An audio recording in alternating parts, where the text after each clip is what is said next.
Hi, my name is Violet Talbot, and I'd like to welcome you to the music room. I'm the music teacher here at Allen Shepherd Elementary. I just wanted to invite you in today to give you a little bit of information about myself and maybe discuss some supports that we could put in place for Ella to work with her a little bit in her reading and her literacy. So to start out telling you a little bit about myself, I'm a graduate of St. Ambrose University in Davenport, and I'm currently working on a master's in teaching from Morningside College in Sioux City, Iowa. Kind of my learning philosophy and the way I like to look at teaching. I believe that all kids can learn, and I believe that it's my role to provide an environment that they want to learn in. It's essential for learning to take place that students feel safe and that students feel supported, that they feel free to make mistakes and to be themselves. If they don't feel free to make mistakes, then they're not always going to want to try these new things and really expand their horizons in that way. So when students are supported and know that it's okay to make a mistake, it creates a space where they can make these mistakes in a safe environment. They receive guidance before we expect them to go out into the world, into the community, and make these mistakes. It gives them an opportunity to practice as a learning tool. And so I feel that this is important in all subjects around the curriculum, that while kids are in school, we give them that opportunity to try new things. We're preparing them to be a high-functioning part of society. And because of this, we want well-rounded kids who've received a variety of different types of instructions. Music, physical education, mathematics, literacy, reading, health. We want them to have experienced a variety of different things. And we would like them to be able to take the knowledge they gain in school and to be able to apply this knowledge when they're faced with situations in their lives later on. And this, again, just comes back to a safe environment for them to practice those skills. I feel that when students are involved in their own learning, that they're going to be more successful and that they're going to be more engaged in their learning. They need to understand what they're learning and why. I think that's, for all of us, that's kind of the deal. We want to know why it's important that we're doing it.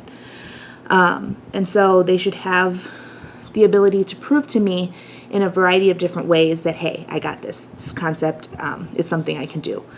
And so often I'll offer a variety of different types of assessment. Not everybody shows competency in the same way.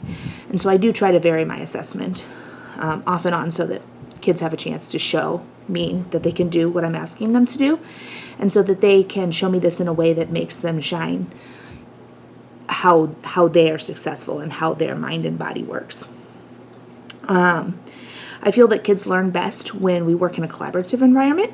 And so not only does that mean between the student and I, but I think it's very important that they collaborate with each other. Kids can learn from each other. They can learn from me. They can learn through self-exploration. And so I think it's just vital that we give them that variety. And that's really one of my goals as a teacher, is to create that space for them. And hopefully when we get all of these types of things together, long term, our goal is to have our kids be highly successful in society in the rest of their lives. We want them to have that strong job. We want them to be successful. From a marketing standpoint, in my classroom, students gain skills that are vital for later life goals. We practice flexibility, problem solving. We practice social skills. We learn about cultures around the world and cultural and societal norms. And so I think this is just really important things that kids need to learn about. And so I just kind of wanted to let you know where I stand on that. That kind of takes us into, how does the music classroom run? Well, usually when the kids come in, they come as a class. And when they walk in the door, there's usually some sort of activity I have already set up for them, whether it be dance, whether it be a center set up around the room for self-exploration, whether it be a written activity. There's something that they do when they first come in the room to kind of get them engaged, help them with that transition, give them the opportunity to get used to being in that new environment. Once we get going with that, we'll come back together and I'll teach the new skill for the day. We'll have a discussion. My kindergarten students generally sit on carpet. And so they'll come in, and at that point they're usually ready to go and we are able to have our discussion.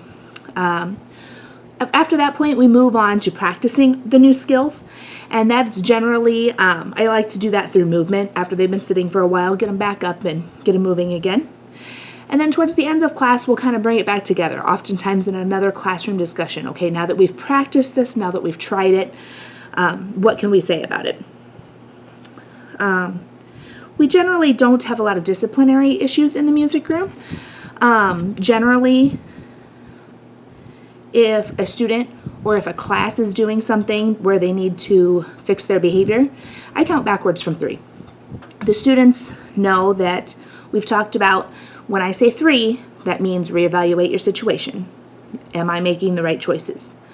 2 means, okay, she's serious. It's time to finish up. By the time I get to 1, the room needs to be absolutely silent. Once the students get the hang of that, we really don't have a big issue. So moving forward, I think it's important that that all students are successful in my room. And to do that, sometimes there needs to be accommodations made for these students. And so different things that your student may see in the music classroom.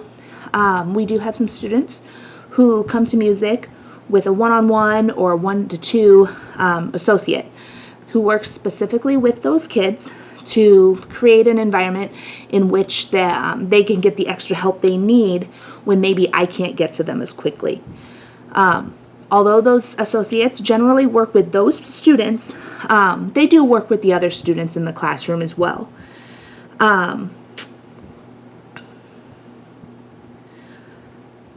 Students just need a variety of learning opportunities. This comes in a variety of different activities. We work in small groups, we work individually, we work in large groups. Sometimes there may be students who need a physical adaptation. For example, maybe they cannot hold an instrument due to a physical issue with their body. There are ways that I can adapt instruments that, I can change the instrument layout for that student. And so that might be something that happens. There may be testing accommodations when assessments are done. A student may receive accommodations. It may be something along the lines of a reduced workload. Their exam may be read to them. Things like that. These are generally done in a private way, but it may be something that is seen in the music room. I try to take a look at the student's zone of proximal development when we are making these decisions about what adaptations they can receive. And we want to make it so that their learning and their assessment matches what their abilities are, and make it so that they can do the same things as everybody else based upon what we can do to help them to learn. So basically, it's just making it fair for everybody. So one of the things I'd like to talk to you about today is Ella has been receiving services from our school's literacy coach, as well as services in speech. And so recently I've had a discussion with these teachers, and I believe that there's another level of support that we can maybe give Ella to help her along with her reading skills, to help her along with her literacy. And so what I have here in front of us is I have a copy of the running record that we did with Ella just a while ago. I believe it was the other day that it was done. And so she's at a level A in her reading abilities. In her running record, she had a total of 1 total word miss out of 31. So that would be a 90% accuracy, which is really well. She's doing really, really very well at the level A, and I would say she's definitely an independent reader at this point in that level A status. She's using the structure well. She's beginning these visual cues. She does have a little bit of confusion between the letters B and the letter D. She does cross-check her meaning and structure, and she did have to make one self-correction during this time.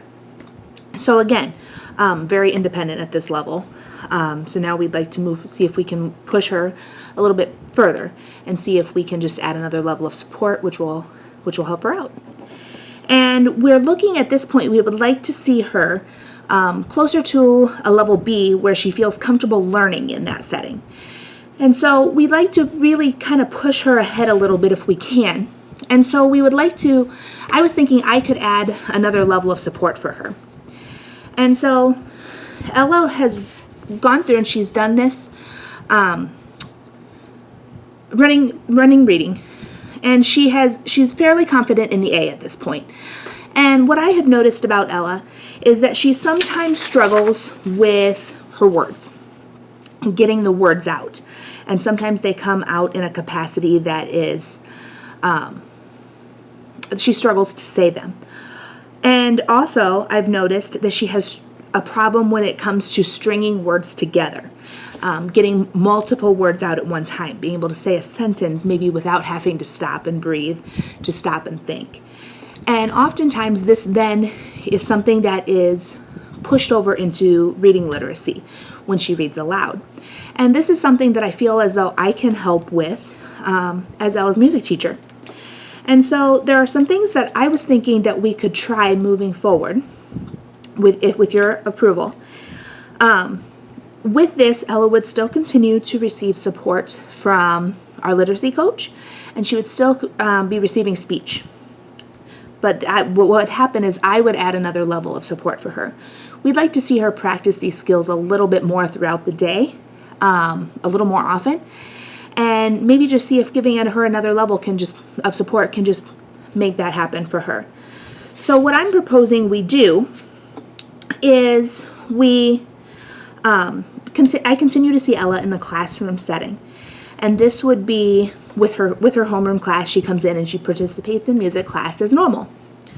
I would also like to see Ella maybe come in a small group setting and work with me on a small group basis. During this time, there would be a lot of kinesthetic movement of the body. We would practice vowel and consonant sounds while moving our body. We would work on identifying letter sounds, being able to shape those vowels and consonants with our mouth. Oftentimes the students can put body movement with it, or actually learn how to shape within their mouth.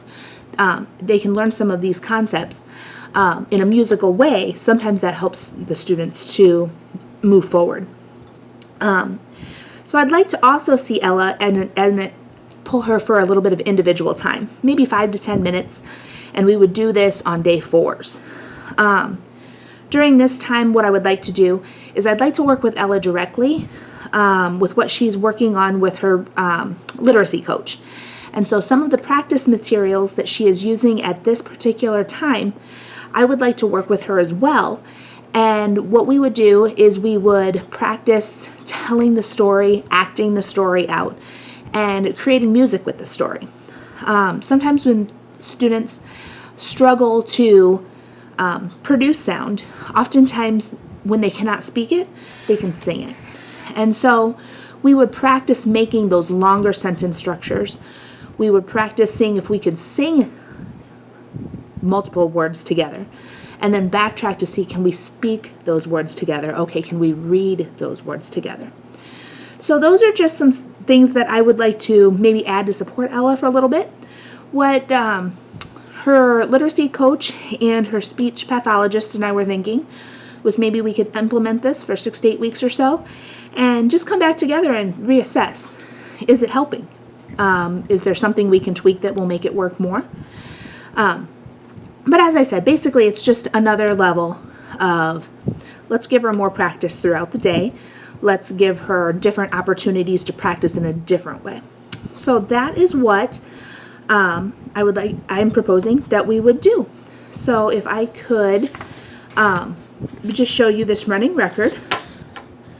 This is the text that Ella read.